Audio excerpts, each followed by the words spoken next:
اهلا فراولاتي، واليوم فيديو جديد. فيديو النهاردة يعني انتوا طلبتوه مني كتير، كلميني يا زيزي عن المكانس الجديدة وحلوة ولا لأ. فهنجرب كل حاجة مع بعض وهتشوفوا كل حاجة كمان بعينيكم، فالحكم ليكم.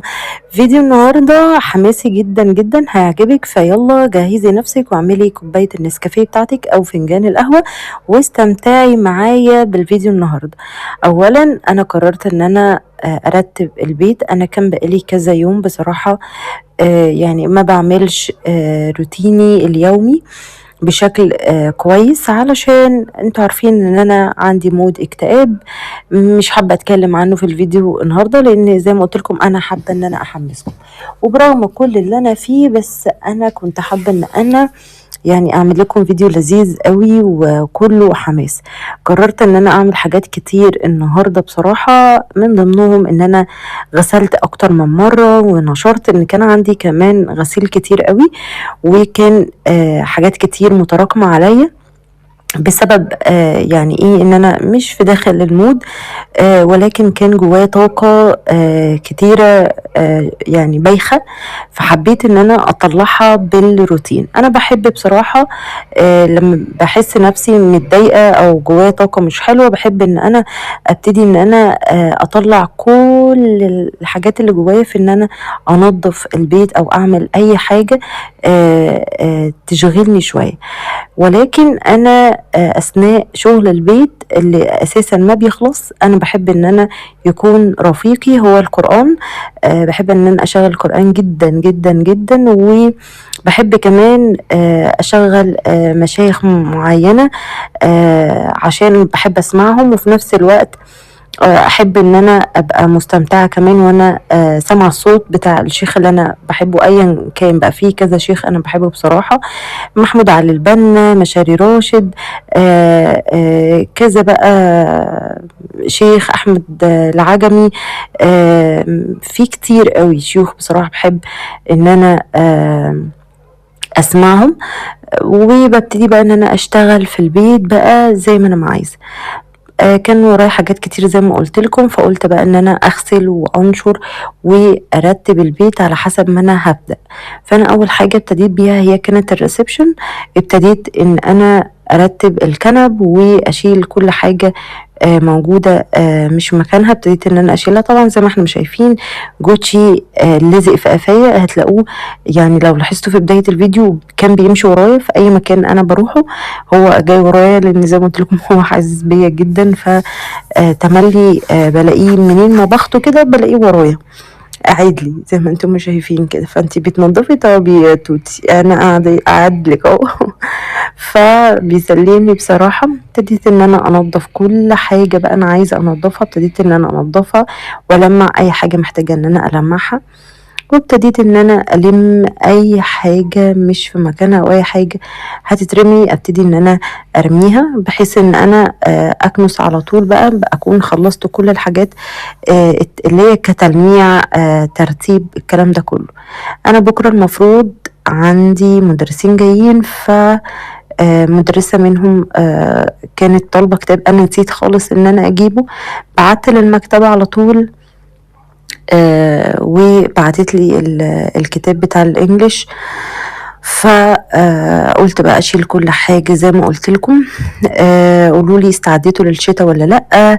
ابتديتوا روتينات للشتاء وقبل المدارس ولا لا؟ بفكر ان انا ابتدي انا كمان، علشان يعني ما اقعدش بقى ايه ابقى شايل هم حاجات كتير. بس ان شاء الله نبقى نعمله مع بعض قريب باذن الله، علشان يكون كده روتين قوي ويحمسكم باذن الله. فلو انتوا حابين نتشجع مع بعض قولوا لي تحت في الكومنتات، وزي ما قلت لكم انا بتابع الكومنتات بتاعتكم اول باول. ابتديت بقى ان انا اكنس. طبعا رأيي في المكنسة اللي انتوا شايفينها، اولا الماركة بتاعتها بوش، رأيي فيها تحفة. اولا هي 2 في 1، هي بتغسل وبتشفط اتربة في نفس مش في نفس الوقت، ولكن هي دي الحاجات اللي هي بتعملها.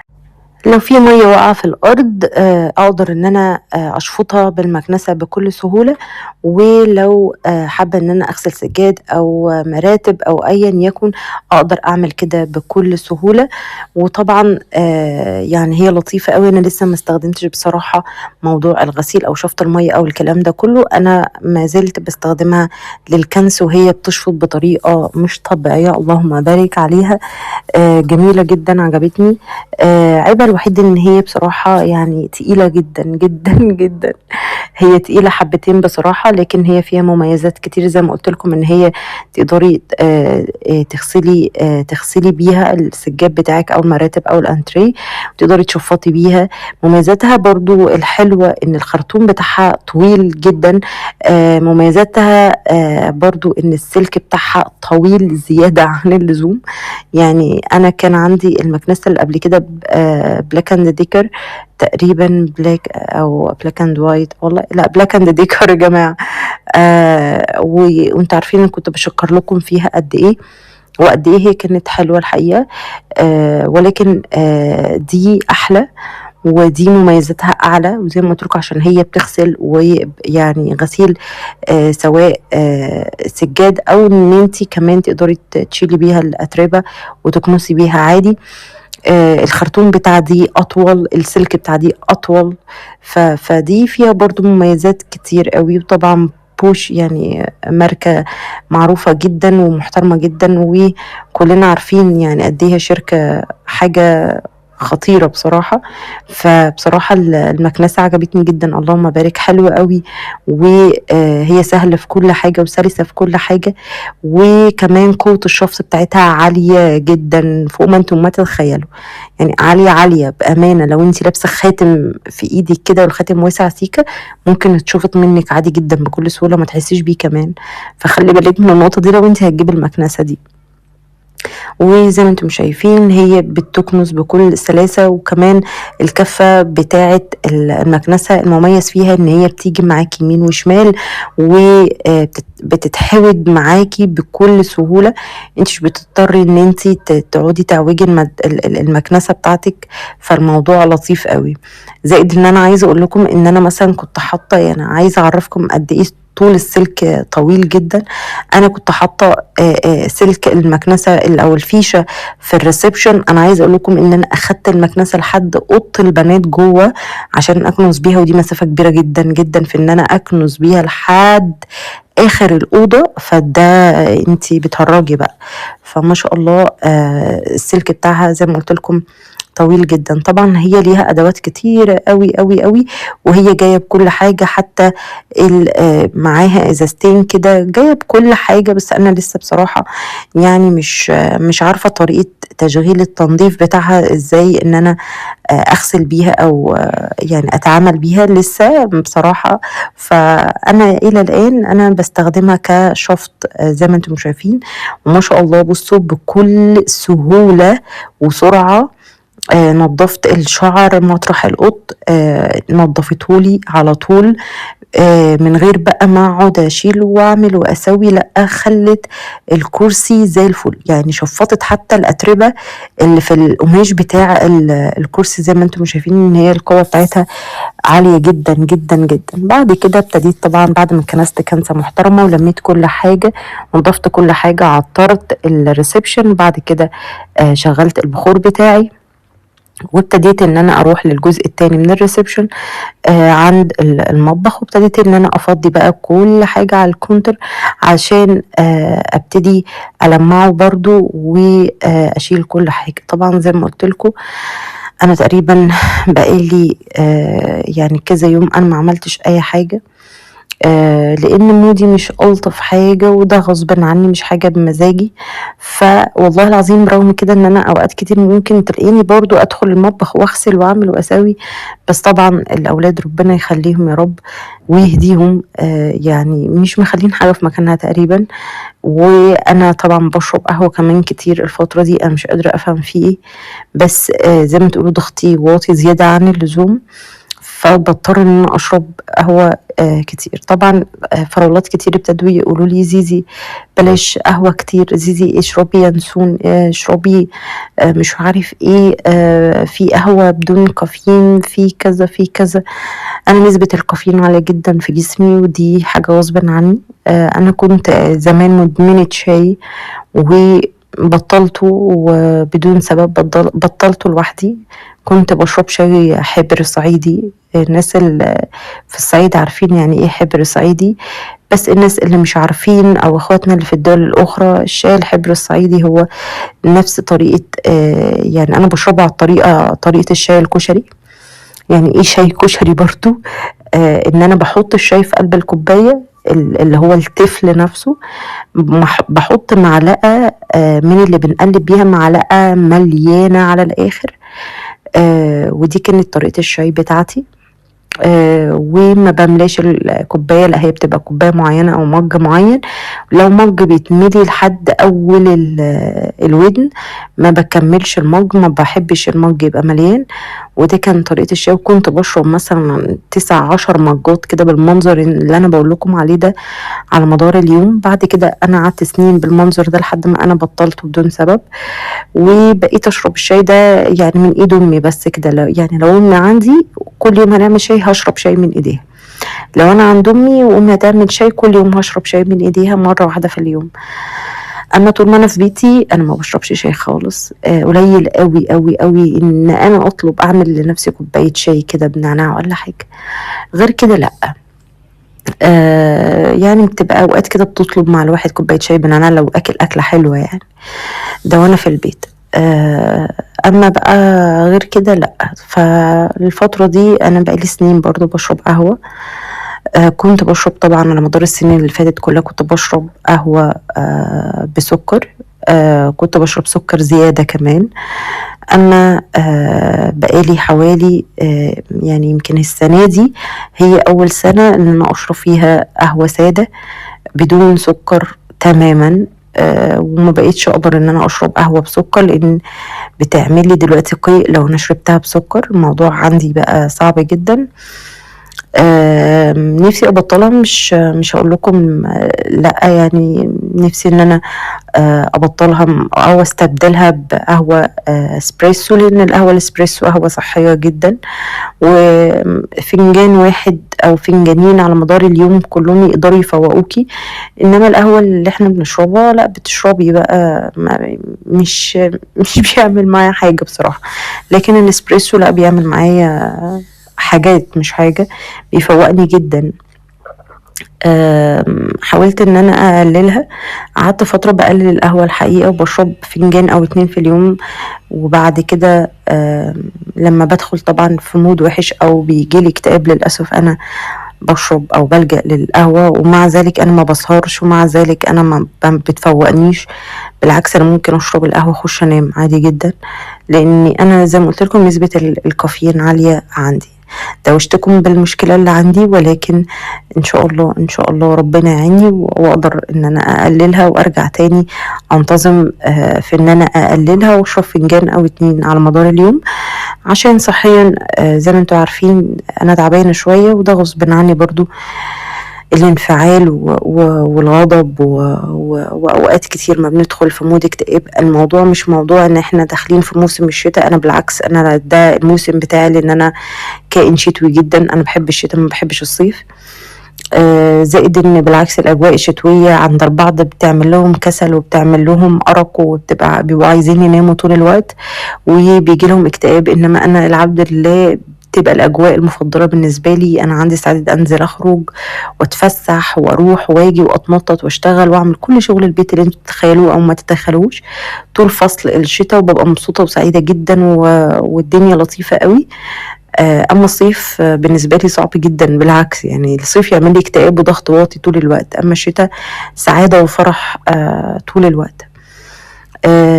فأنا موضوع الاكتئاب هو موضوع يعني شخصي، مش بسبب الجو خالص، ولكن أنا مش حابة أتكلم فيه ولا أشغلكم بيه. طبعًا ابتديت بقى شغل المطبخ، لإن أنا كان متراكم عندي مواعين كتيرة جدًا، جدًا، وابتديت إن أنا أغسل كل المواعين وألِم مطرح بقى البنات ما بياكلوا مش عارف ايه ومطلعين حاجات وبتاع. وطبعا وعد بقى يعني ربنا يستر لما بتدخل المطبخ وتعمل شيف. يعني والله سندوتش جبنه بس، يعني لو هتعمل سندوتش جبنه بس انا بحس ان الدنيا اتدربكت. لو بتفتح كيس اندومي حرفيا انا ممكن الاقي بواقي اندومي فوق المطبخ، انا مش قادره افهم ايه اللي طلعه، بس هو ده اللي بيحصل. انا مش عارفه ليه الموضوع ده. ويا سلام بقى لو حبذا ومزاجها رايق وقررت ان هي تبشر جزره، بيبقى يوم ما طلع له نهار. يعني ايه بتبشري جزر حضرتك؟ انا بجيب بشر الجزر من الغرفه بتاعه عين البوتاجاز من جوه. اللي هو انت مدركه ان انا بشوف ايه اللي هو يا حبيبتي. طب بلاقي بقى في الادراج بشر جزر، بلاقي بقى تحت البوتاجاز بشر جزر، انا بلاقي المطبخ عباره عن بشر جزر. فاهمين؟ ويا حبذا بقى لو هي هتتخابس وهتبتدي مثلا تطلع بصل بقى، قسما بالله البيت كله ريحته بصل. هي بتحب البصل جدا هي يعني انا مش عارفه تعرفوا الموضوع ده ولا لا، بس وعد انا مسمياها محاسن الحلو، وعهد مسمياها زبله، وعودي مسمياها دبله. فزبله ودبله اللي هما عهد وعدي، والكبيره بتاعتهم محاسن الحلو اللي هي مدربه الاسود بتاعتهم. فانا عايشه في غابه، يعني انا في غابه وكمان القط اللي هو جوتشي. بس يعني جوتشي يا عيني هو بيخاف منهم اساسا هما التلاتة. فاول ما بيطلعوا بلاقي جوتشي بيجري يستخبى فوق التلاجة، يستخبى في اي حته عاليه. لان هو اول ما بيشوفهم عارفين احساس اللي هو ايه، اعمل نفسك ميت اعمل نفسك ميت. وبلاقي الجوتشي بيجري، يعني لا حول بيه ولا قوه، بيخاف منهم. رايه وسكينه داخلين عليه هم التلاتة حرفيا، فهو بيترعب في جلده من التلاتة. فما بالك انا بقى، يعني لكم ان تتخيلوا بقى انا في معاناه. فيعني مجرد بس ما بتدخل المطبخ محاسن الحلو بلاقيها دربكة الدنيا، بلاقي الدنيا زريبة حرفيا يعني. فقررت ان انا يعني الم بقى مطرح البهدلة اللي هي بتبهدلها. ولو اني بصراحة لما بيكون غزالتها رايقة يعني فبتعمل لي، اما غزالتها مش رايقة انا بصراحه ما بطلبش منها. وانتوا عارفين ان انا اساسا اثناء الدراسه ما بحبش اطلب منها. هتقولوا لي يا زيزي احنا في اجازه ولسه الدراسه ما بداتش، بس في دروس شغاله فبضطر ان انا بحط سليبر كده جوه بقي وما اطلبش منها اي شيء. ولو انا تعبانه بجرجر في رجلي واقوم اعمل عشان ما تتلككليش باي شيء او تقول لي اصل او فصل، اقول لها ده هناك عندهم. فبصراحه ان انا ما بسميش، والسنه دي انا مستحلفه لها لان هي السنه دي شد حيلها عليا بشكل مش طبيعي، وانا خلاص يعني فوبيا. فاهمين؟ لميت بقى كل حاجه، ابتديت ان انا اي حاجه قدامي بتتلمع ببتدي ان انا المعها عشان ما يبقاش فيه فرافيت او اي حاجه. انتوا عارفين المشكله بتاعه المطبخ، وعارفين ان المطبخ عايز يتغير، علشان انا مش عايزه يبقى الاقي حشرات بقى هنا ولا هنا. فكفايه بقى الكارثه اللي موجوده، وبحاول بقدر الامكان ان انا ارش يوم او يوم لا. علشان زي ما انتم عارفين برضه مش عايزه اتكلم في الموضوع ده، عشان دي من الموضوع او من المواضيع اللي اساسا مضايقاني. طبعا وانا واقفه ببلبع العلاج علشان يعني هي مش ناقصه، فباخد العلاج بالمره. بعد كده ابتديت ان انا استخدم المكنسه التانية، وزي ما انتم شايفين المكنسه دي محموله زي ما انتم شايفين كده. عيوبها ومميزاتها مميزاتها ان هي لذيذه جدا. برضو قوه الشفط بتاعتها ابهرتني الحقيقه. وبصوا يعني بتشفط السجاده شفط ما شاء الله، وهي قوه الشفط بتاعتها عاليه جدا زي ما قلت لكم، وهي حلوه جدا. كمان من المميزات اللي فيها ان هي فيها اضاءه بتنور لك كده وانتي بتكنسي، فالموضوع بيبقى لطيف قوي، بتشوف حاجات انت لسه مش شايفاها. زائد ان هي كمان بتدخل تحت اي حاجه تحت المطبخ، وبرده الكفه بتاعتها بتتحرك يمين وشمال، والموضوع بتاعها حلو قوي. وعيوبها بصراحه ان انتي ما ينفعش توقفيها كده، هي ليها حامل بتاعها لازم يتعلق في حيطه، فما ينفعش توقفيها كده. العيب التاني ان انتي مثلا عايزه بقى تنقليها من هنا لهنا، بتلاقي ايه الكفه مدلدله كده، فاللي هو لازم ترفعيها وتروحي حطاها تاني.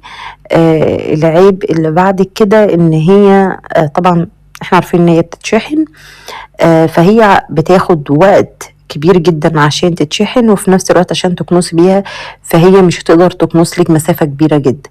يعني هي كبيرة ان هي مثلا تكنس المطبخ كله بمثلا نص او يعني لو الريسبشن فيه حاجات بسيطة بس كده اللي هتتكنس، او تكنس لك الريسبشن كله لو هو فيه حاجات بسيطة. اما لو الريسبشن كله تكنسيه بقى اللي هو زي ما احنا بنستخدم المكنسة كده، لا مش هتقدر تعمل لك كده، هتلاقيها خلاص فصلت معاكي. وزي ما قلت لكم هي بتاخد وقت كبير جدا عقبال ما بتتشحن. يعني بالمجمل بتاعي انا بالنسبه لي بستخدم استخدام المقشه، ان هي بتشفط زي ما قلت لكم تكنس المطبخ بالكامل تكنسه. ممكن اطلع على الطرقه اللي قدام المطبخ فشغاله هتكنس لك الطرقه بتاعت ممكن كمان اخد بيها الطرقه بتاعت توزيعة الغرف هتاخدها معايا كلها. ممكن حاجات بسيطة في الريسبشن، لكن بعد كده لا، هتقولك انتي عبيطة ولا ايه. فلا هي بصراحة فيها مميزات وفيها عيوب، ولكن مميزاتها تغطي على عيوبها. ولو ان هي مش عيوب، هي حاجات معروفة اللي هو طبيعي ان انتي مش دي شحن، مش يعني بطارية بتتشحن، مش اللي هو سلك كهرباء منه للكهرباء على طول. فاهمين الفكرة؟ بس في المجمل بعشقها وحلوة جدا، بحب ان انا اكنس بيها ومش تقيلة على ايدك التقل اللي هو الاوفر اللي يوجع ايدك، لا لذيذة جدا وبتبقي سعيدة وانتي بتكنسي بيها. تقولي لي ليه؟ اقول لك والله ما اعرف، بس انا بحس بسعادة وانا بكنس بيها الحقيقة. فما شاء الله اللهم بارك عليها، جميلة جدا. طبعا من ضمن المكانس اللي شفتوها في ايدي كان في مكنسة صغننة كده كنت بكنس بيها. بصراحة قوة الشفط بتاعتها تحفة. هي انا عندي واحدة تانية بس اللي عندي ضعيفة جدا بالنسبة لدي بصراحة. لا دي عجبني قوة الشفط بتاعتها قوي. وبتشفط وشفطت معايا كان سكر مكبوب وشفطت كل السكر. ويعني عملت بيها كذا حاجة بصراحة، فلقيتها بتشفط والبطارية ما خلصتش، فاستغربت يعني مش البطارية برضو بتتشحن بطارية، فلقيتها قاعدة معايا فحبيتها، فلقيتها لذيذة. وقوة الشفط أهم حاجة بالنسبة لي، فقوة الشفط لقيتها لا هايلة وممتازة بصراحة، فعجبتني جدا. غير اللي عندي تماما تماما تماما. بعد كده بقى كنت انا خلصت كل حاجة، البيت كله بقى زي الفل، ودخلت بصيت وشيكت على غرفة البنات. وخلصت الأوضة بتاعتي وكمان الدريسنج. كل حاجة خلصتها الحمد لله. كنت بقى بنقض غسيل، وزي ما قلت لكم غسلت مرة واتنين وتلاتة علشان ما يبقاش عندي غسيل فاضل، بس دورتين اللي موجودين. فقلت بقى ادخل ادعك الحمام الكبير واظبطه وانضفه. اخدته بقى يعني من فوق لتحتيه، من تحتيه لفوقيه، على رأي صفوة ابو سعود. وابتديت بقى اشطف بقى كل الكلام دوت. وطبعا دعكت كل حاجة. طبعا الخلطة اللي انا عملتها يعني انا بصراحة قلت ما اعمل خلطة كده لطيفة. حطيت كربوناتو وحطيت عليهم شوية خل، حطيت شفشقين مية، وحطيت كمان جنرال، وحطيت كلوريكس الوان، وابتديت ادعك بيهم كل الكلام ده. بالنسبة لان انا سألتكم قبل كده على حاجة تبيض الفواصل، انا هرجع للبيت نعم اختي عشان احنا كنا متكلمين من فترة في الموضوع ده، بس انا مش متذكرة الاجابة كانت ايه بصراحة. فانا هرجع لها واسألها اذا كان بتستخدم حاجة للفواصل او في حاجة جربتها او كده، لان احنا كنا متكلمين احنا الاربعة في الموضوع ده قبل كده، بس انا فعلا مش متذكرة. وانا مش عايزه استخدم فلاش ولا عايزه استخدم الكلام ده كله، لان الحاجات دي مضره جدا. على قد ما هتديكي نتيجه، على قد ان هي يعني هتعمل لك اضرار بشعه. وانا ما احبش ان انتوا تستخدموا الحاجات دي، لان الحاجات دي للاسف بتطلع الاسمنت ما بين السيراميك. فالموضوع مش هتحلي قد ما هتدمري. هتفرحي بالنتيجة وقتها، لكن بعد كده هتندمي، لان هيكون الجبس والاسمنت اللي ما بين السيراميك بيتفرفتوا بيطلعوا. كل ما تيجي شوية مية هتلاقي في طينة او حاجة طالعة كده، فمش هتبقى لطيفة. مش هقول لكم ان الوصفة جابت النتيجة اللي انا عايزاها، ما جابتش اي نتيجة غير ان هي عقمت الحمام، وفي نفس الوقت لمعت لي الدنيا مش اكتر ولا أقل. كده ابقى انا خلصت معاكم الفيديو. رب يكون الفيديو حمسكم وكلمتكم عن كل حاجة انتوا عايزينها.